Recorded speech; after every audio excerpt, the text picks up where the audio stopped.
আমি তোর শুধু তোর রে তুই রাত আমি ভোর। উফ, কি লিরিক্স ভাই, কি লিরিক্স! বাংলায় এমন গানের লিরিক্স আসবে আর সেটা নিয়ে ফ্যান্সরা একেবারে উতলা হয়ে যাবে, এটাই স্বাভাবিক। হ্যাঁ, এখন আমি কথা বলছি দেশু 7 এর নতুন পোস্টার রিলিজ হয়ে গেছে। পোস্টারটা কেমন তার রিঅ্যাকশন করব, তার সঙ্গে গানের রিঅ্যাকশন করব না। আমি পোস্টার রিঅ্যাকশনের অলরেডি হচ্ছে ভিডিও দিয়ে দিয়েছি। তোমরা গিয়ে সেটা দেখে আসো, এর আগের ভিডিওটা।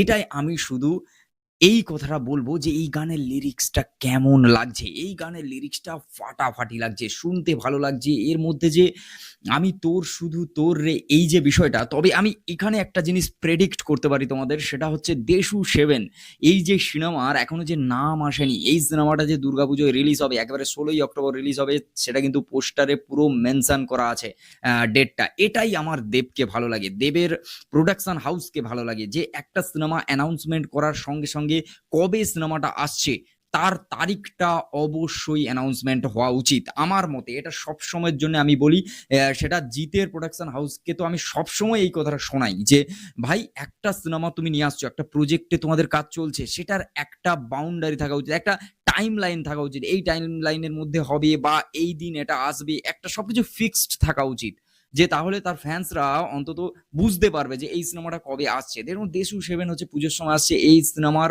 হাইপ বিশাল।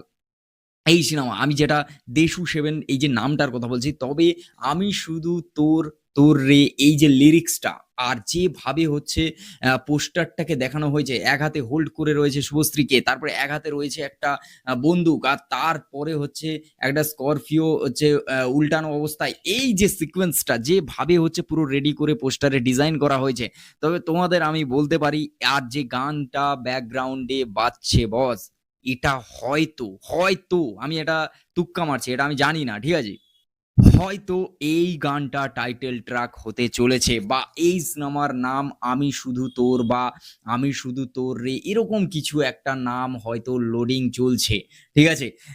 এবার দেখার দুর্গাপুজোর সময়, এইটা দুর্গাপুজোর আগে অবভিয়াসলি অনেক আগেই এই সিনেমার হচ্ছে নাম আসবে। তবে একটা জায়গায় শুভ মুহূর্তের দিন শুভশ্রী বলেছিল যে হচ্ছে দেশু 7 এর নাম দেশু 7 থাকবে।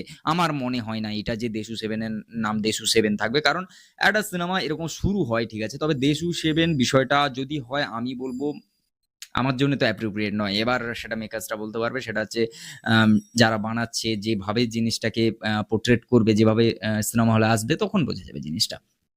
তবে দেশু 7 নিয়ে এক্সাইটেড তো সবাই রয়েছে, আমি তো অবশ্যই রয়েছি, তোমরাও রয়েছো, সেটা আমি আমার কমেন্টেও বুঝতে পারি, বা তোমরা যেভাবে মানে দেবের কোনো আম সিনেমার কোনো নিউজ বা কোনো আপডেট এলে তোমরা যেভাবে ভালোবাসা দাও, তো সেই এতে বোঝা যায় ভালো করে যে এই সিনেমার হাইপ কতটা রয়েছে। তাই বলি বস, এত কিছু ছাড়ো, দেশু 7 লোড হচ্ছে, আসছে ভাই পুজোতে। আর সবথেকে বড় কথা, এই গানটা, আবারও একটা গান হয়তো দেবের প্রোডাকশন থেকে আরো একটা গান হিট হতে চলেছে এবছর। আমি শুধু তোর তোর রে, এই যে গানটা, মানে জাস্ট অসাম। তোমরা গিয়ে শোনো, গিয়ে হচ্ছে সোশ্যাল মিডিয়ায় দেখো, আমি বলছি এই গানটা তোমাদেরও ভালো লাগবে। যাই হোক, দেবের এরকম আপডেট পেতে, আরো বাংলা সিনেমার পুঙ্খানুপুঙ্খ আপডেট পেতে এই চ্যানেলটাকে অবশ্যই সাবস্ক্রাইব করে রাখো, আর ফেসবুক পেজ থেকে যদি দেখে থাকো, পেজটাকে অবশ্যই ফলো করো, মিস্টার মাঝি স্টুডিও। চলো, দেখা হচ্ছে পরের ভিডিও। টাটা।